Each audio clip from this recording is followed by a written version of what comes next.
viewers, greetings and welcome to part 1 of the Jodhpur-Jaipur series. In this video, we will view the great Mehrangarh Fort. The name Mehrangarh is rooted in the Sanskrit word Mihir meaning sun and Ghar meaning fort or house. The fort was named Mehrangarh meaning fort of the sun, a reference to the ruling clan of Rathors mythical descent from the sun god Surya.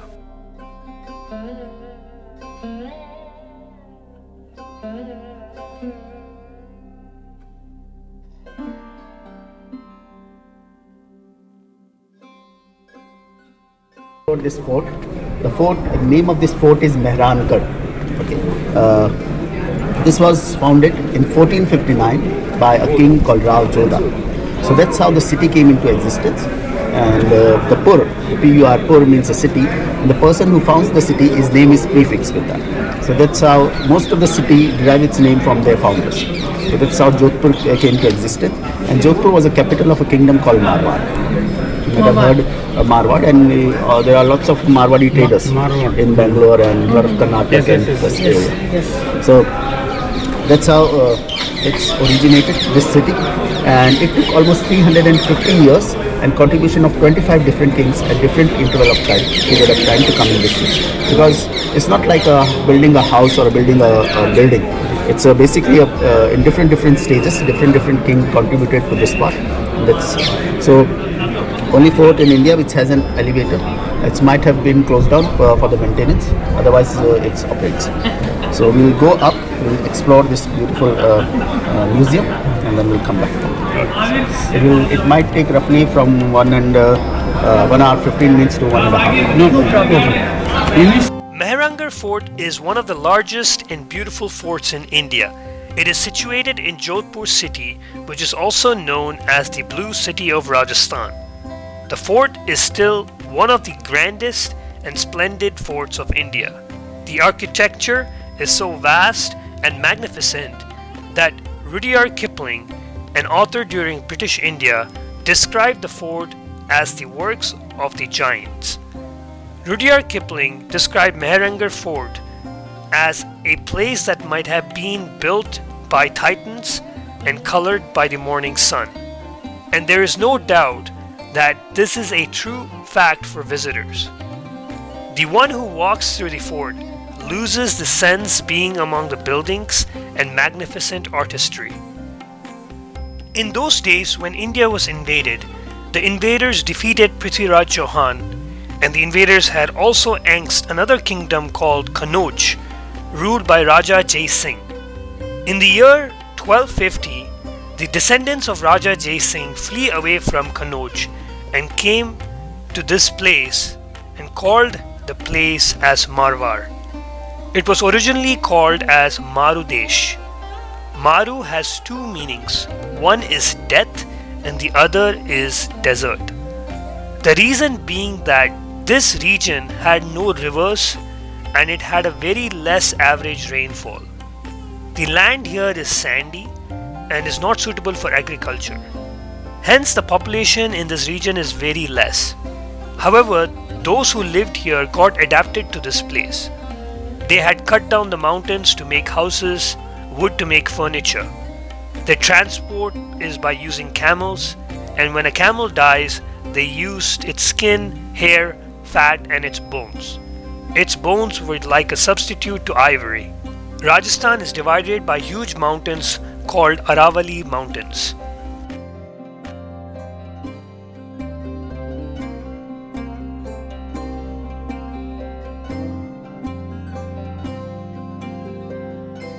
As we enter the fort, one can see the display of cannon marks made on the fort gates, which was from the Battle of 1806, where the combined armies of Jaipur, Bikaner, and Mewar attacked Mehrangarh Fort, but were decisively defeated by Maharaja Man Singh, the legitimate ruler, leading to the construction of the Jai-Pol or Victory Gate in 1808.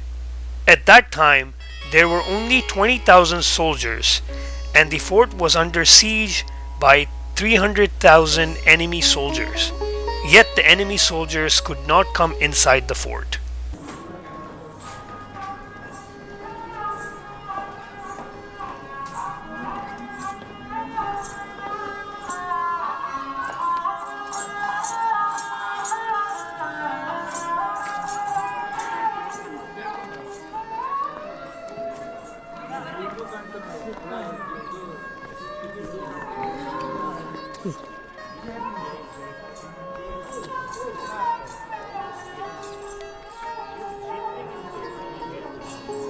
The rulers of Jodhpur were in continuous battle from the year 1250 to 1459, and almost 12 kings lost their lives in the battlefield. During the year 1459, Rajput ruler of Rathore clan, Rao Jodha, started to build the Mehrangarh Fort. He thought of making a secure and safe fort to ward off enemies. He was advised by wise men that the safest place to build a fort was based on using the landscape of the place. These were on either a hillock or on an island like the Janjira Fort, which is in Mumbai, or to build the fort in the midst of a forest like the Ranthambore Fort, or in the middle of a desert like the Jaisalmer Fort. These forts provide natural fortifications. Mehrangarh Fort is on top of a hillock, and Mehrangarh Fort was never captured with force. However, it went into enemies' hands only through deception and deceit. Despite the fort going into the wrong hands, Rajasthan's Rajas regained the control of the fort over time. Rajasthan is a place of forts and palaces, but in India it stands in the third place for most number of forts and palaces. First is Maharashtra, having around 625 to 650 forts and palaces. Second comes Madhya Pradesh with around 350 forts and palaces. And third is Rajasthan, which has around 200 forts and palaces. During those days, whenever a fort was made, they used to sacrifice a live male person. However, it was not done by force, and the person who volunteers was only sacrificed. The person who volunteers would take samadhi, and on his samadhi, the fort was built with the belief that the fort will never go into enemies' hands.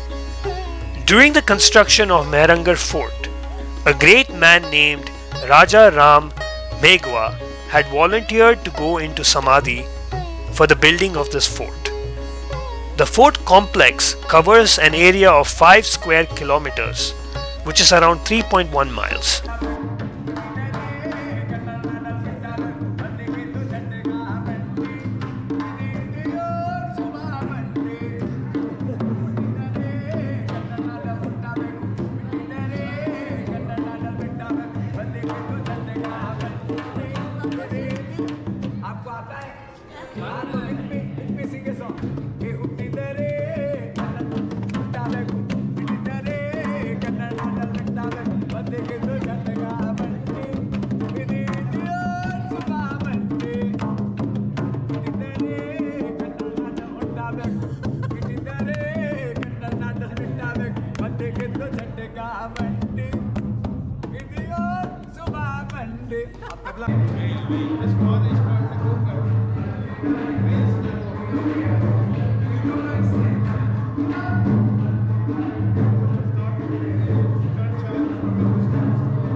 Mehrangarh Fort primarily was built with red sandstone, while the area around the fort and in the nearby Rao Joda Desert Rock Park features volcanic rock formations like rhyolite, welded tuff, and breccia.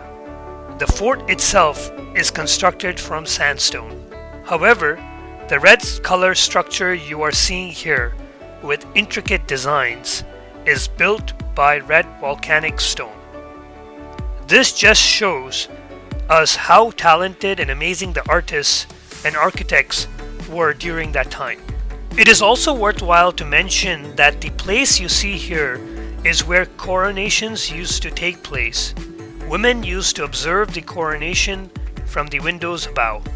The fort also encloses the Mehrangarh Fort Museum. It has all exhibits of the olden days like the royal palanquins, miniature paintings, furniture, and historic armory. The next segment of this video is where the museum starts. The exhibit starts off showcasing the elephant howdahs of different kinds for different occasions and from different years. An elephant howdah is a kind of two-compartment wooden seat which were fastened onto the elephant's back, mostly covered with gold and silver embossed sheets. The front compartment, with more leg space and a raised protective metal sheet, was meant for kings or royalty, while the rare smaller ones was for a reliable bodyguard disguised as a fly whisk attendant.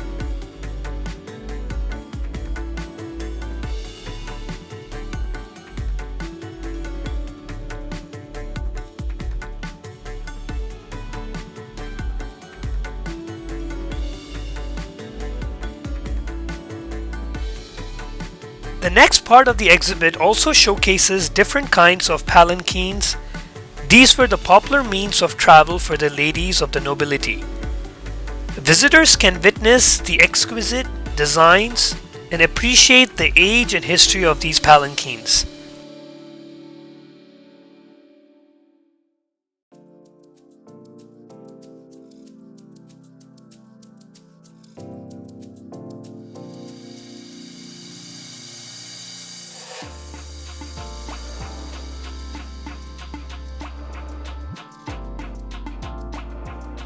As we make our way through the fort, visitors have access to see three magnificent areas of the fort. These are the Pool Mahal, Sheesh Mahal, and Takat Vilas. Let's see the Pool Mahal first. Pool Mahal, also known as the Palace of Flowers, is a magnificent 18th century chamber built by Maharaja Abhay Singh as a hall of private audience. The ceiling is in gold filigree and mirror, and the walls, painted in the 19th century, depict the various moods of the Indian classical ragas, royal portraits, and the incarnations of Vishnu and goddess Durga. With its delicate colors, golden sheen, ornate ceiling, and stained glass windows and screens, the Pool Mahal is undoubtedly the grandest period room in Mehrangarh Fort. It is a magnificent testament to the grandeur of the Rathors who once ruled Jodhpur.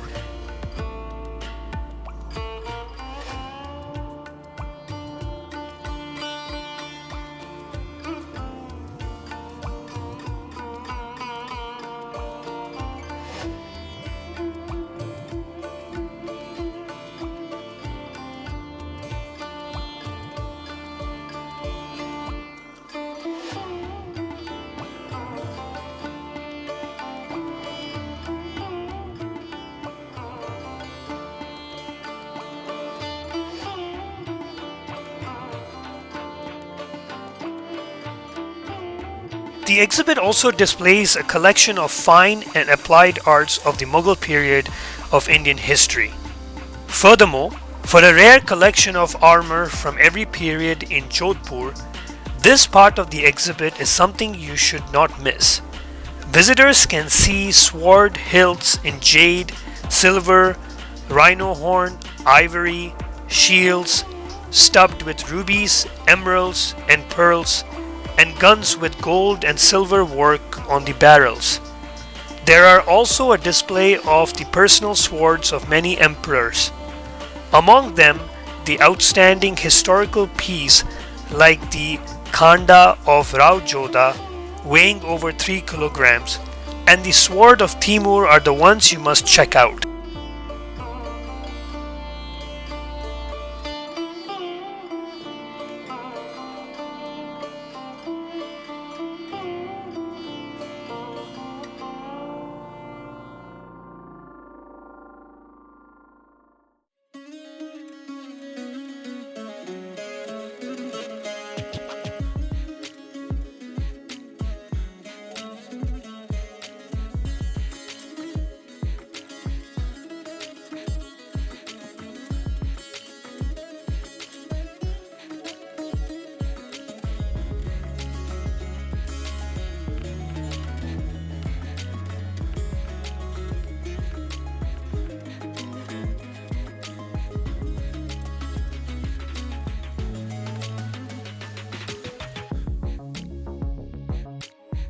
Mehrangarh Fort houses a collection of cradles and swings in the Janaki Mahal, some of which were used for infants while others were intended for idols placed on festival days. The fort, built in the 15th century, has a unique collection of cradles, including an electric-powered one in the Janaki Mahal.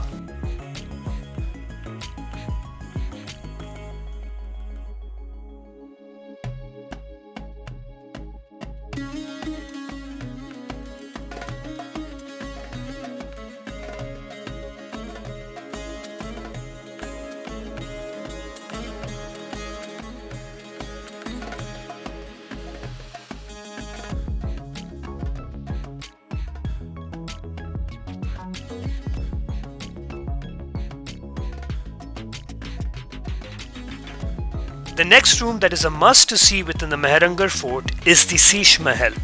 Sheesh Mahal is also known as the Palace of Mirrors. It is a characteristic feature of the Royal Rajput architecture.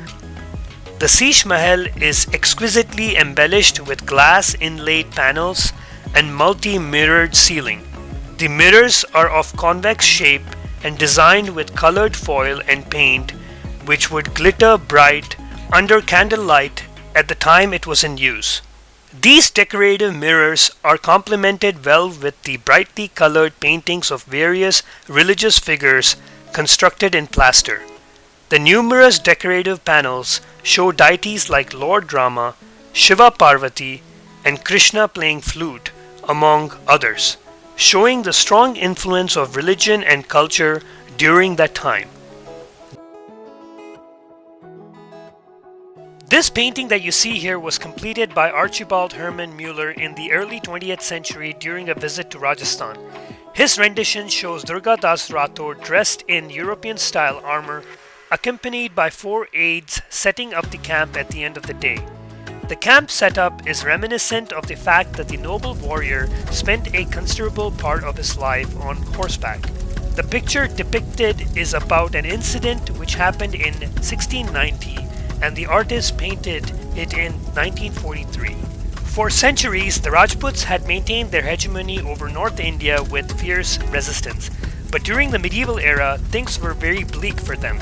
The powerful Mughals, who came from central India, had conquered the subcontinent and were becoming a symbol of the powerful Islamic empire. The only Rajput clan which never bowed in front of Mughals was the kingdom of Mewar and their invincible kings.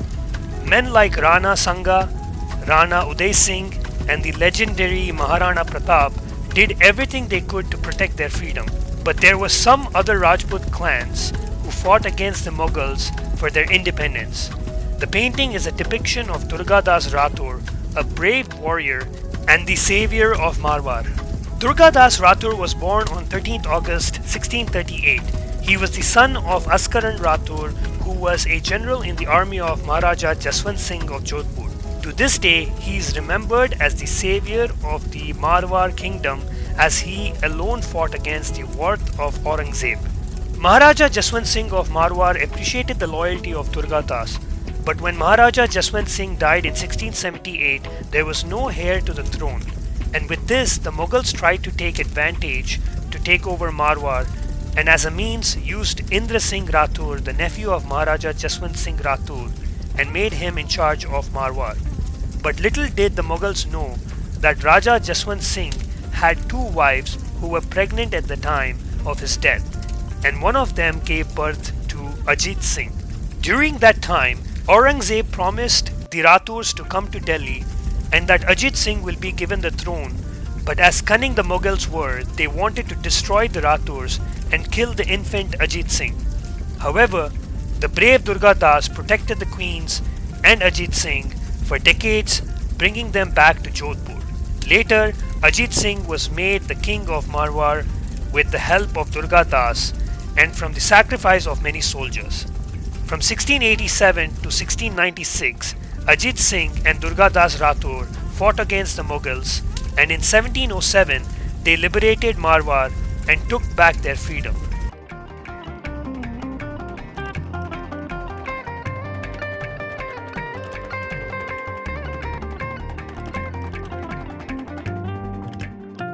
Finally, as we come to the end of the fort visit, we must take a peek at the Moti Mahal. Moti Mahal is the largest period room of Mehrangarh Fort and is most stunning of all the period rooms there, built by Raja Sur Singh. It is difficult to exit the room without wishing to return once more in this lifetime. Most beautiful of all rooms of Moti Mahal is the Durbar Takat or throne room. The throne in which the king sat addressing his ministers is still in the room, untouched and decorated. It is almost as if a king could walk in any time.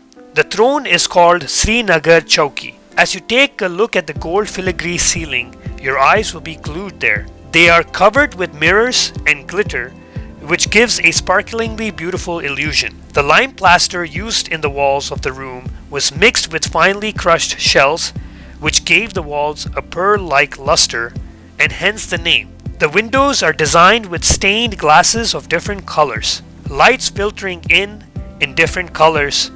It is so magical, giving the entire room a completely different vibe and character. Mehrangarh Fort, a prominent landmark in Jodhpur, holds significant historical importance as the seat of the Rathore Rajput clan and has witnessed centuries of history, including battles, cultural developments, and the rise and fall of empires. As always, India's history is so vast, bigger than life, and these monuments teach us that freedom was not easy and requires a lot of courage and sacrifice. Thank you for watching this video. Hope you enjoyed it. For more content like this, please subscribe and hit the bell icon. Jai Bharat.